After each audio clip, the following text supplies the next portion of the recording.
प्रिय विद्यार्थियों, class 10th और क्लास 12 के लिए एक टॉपिक लेके हम नया आए हैं। इसका नाम है हिंदी पद्य साहित्य का इतिहास। यहाँ से एक नहीं बल्कि 2 या 3 क्वेश्चन आते हैं। एक क्वेश्चन 2 वस्तुनिष्ठ रहते हैं, फिर 2 नंबर की विशेषता से क्वेश्चन आता है। तो सबसे पहले प्यारे विद्यार्थियों समझेंगे कि हिंदी पद्य साहित्य का विभाजन, यानी कि हिंदी पद्य साहित्य को कितने भागों में बांटा गया है। तो हिंदी पद्य साहित्य को 4 भागों में बांटा गया है। बहुत बच्चे गलत करके आ जाते हैं, 6 भाग लिख देते हैं, जबकि आधुनिक काल को 6 भागों में बांटा गया है। लेकिन जैसे ही क्वेश्चन आता है कि हिंदी पद्य साहित्य को कितने भागों में बांटा गया है, 4 भाग। ऐसे ही क्वेश्चन और है हिंदी गद्य साहित्य। हिंदी गद्य साहित्य सबसे पहले पद्य को समझेंगे, उसके बाद गद्य को। हिंदी गद्य साहित्य को भी 4 भागों में बांटा गया है। हिंदी गद्य साहित्य को भी 4 भागों में बांटा गया है। 4 भागों में जो बांटा गया है उसको समझेंगे। पहला है आदि काल, दूसरा है पूर्व मध्यकाल, और तीसरा है उत्तर मध्यकाल, और चौथा है आधुनिक काल। इन सबको समझने से पहले अपन एक छोटी सी बात को समझते हैं कि जो आदि काल है इसका उपनाम, इनकी दूसरा नाम है वीर गाथा काल। आदि काल का प्रारंभ कहां से हुआ बेटा? 1000 ईस्वी से 1350। पूर्व मध्यकाल का 1350 से ईस्वी से 1650, और उत्तर मध्यकाल का 1650 ईस्वी से 1850, और आधुनिक काल का 1850 ईस्वी से अब तक।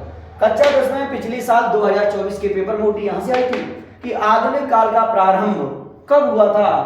2 बातें ध्यान देना है। जब कंडीशन 1850 और 19 से दी गई है तो हम 19 वाले को ऑप्शन पे क्लिक करेंगे, क्योंकि वहां 2 ऑप्शन आए थे, 1900 और 1920। तो 1900 से अब तक, यानी कि अब जो हम चल रहे हैं। तो 4 भाग हमने देखे। आदि काल का दूसरा नाम है वीर गाथा काल, पूर्व मध्यकाल का दूसरा नाम है भक्ति काल, और उत्तर मध्यकाल को कहते हैं रीत काल, और जो आधुनिक काल है जो अपन चल रहा है आधुनिक काल है। तो आधुनिक काल को जो आधुनिक यानी कि जो चल रहा है। अब इसमें अपन समझते हैं कि भक्ति काल जो है इसमें एक बहुत इंपॉर्टेंट होती है कि हिंदी साहित्य का जो स्वर्ण काल किसे कहा गया है, तो भक्ति काल को कहा गया है। हिंदी साहित्य का स्वर्ण काल बहुत इंपॉर्टेंट होती है। स्वर्ण काल, हिंदी साहित्य का स्वर्ण काल किसकी देन है? के भक्ति काल का है। अब हिंदी साहित्य का जो स्वर्ण काल है यानी कि भक्ति काल को कितने भागों में बांटा गया है? तो 2 भाग में।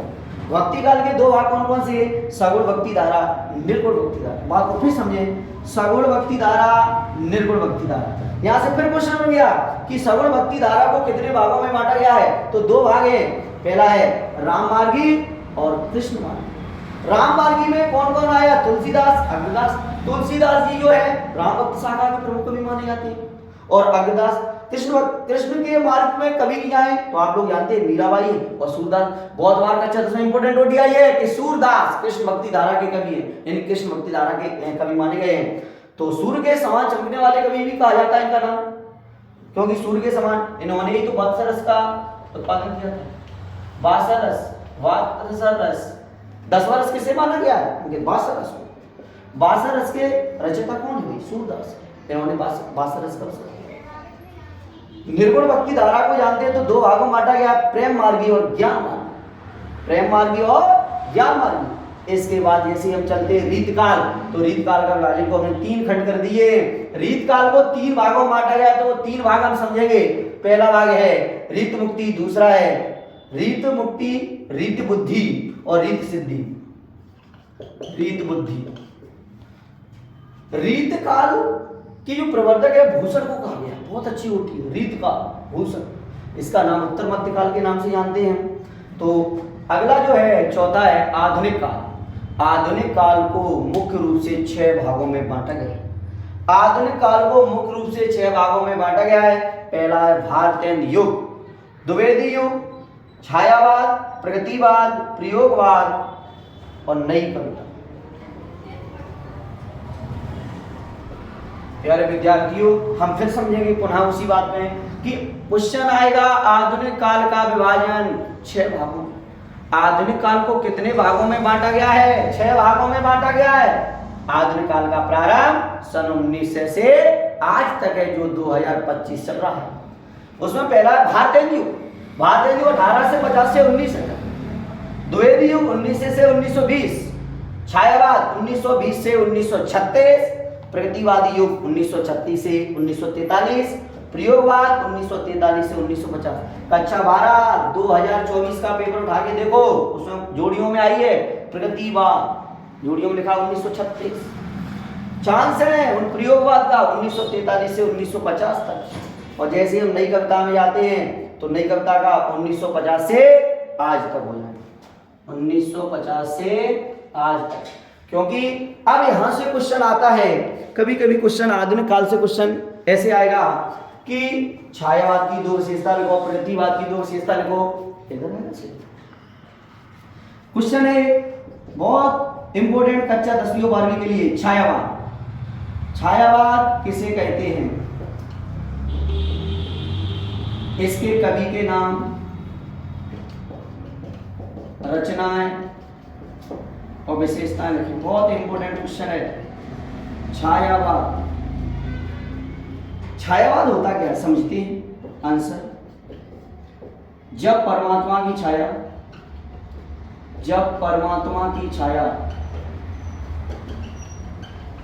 आत्मा पर पड़ती है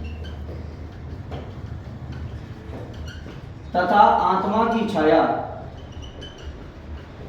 आत्मा की छाया परमात्मा पर पड़ती है तो उसे अपन छायावाद कहते हैं। क्योंकि डॉक्टर नागेंद्र के अनुसार भी बताया गया है, और स्थूल के प्रति सूक्ष्म का विद्रोह है उसे भी छायावाद कहा गया है। छायावाद के अगर हमें कभी याद करना है, इधर आ करके छायावाद के जैसे हम आगे चलते हैं तो छायावाद में बहुत अच्छा एक क्वेश्चन बनता है, कवि का नाम, और इधर चलते हैं हम रचना, दो कॉलम बनाए, कवि का नाम और रचना है। तो हम क्या करते हैं, अपन लोग याद नहीं कर पाते, इसके लिए शॉर्ट ट्रिक देखो हम लेके आए। कवि छायावाद के याद करना है, हम याद करेंगे प्रसाद पंत निराला वर्मा जी, प्रसाद पंत निराला वर्मा जी। आप लोगों को पता है कि पुरुष के साथ एक स्त्री होती है, तो हमारे पास 3 कवि निकल के आए हैं। पहला है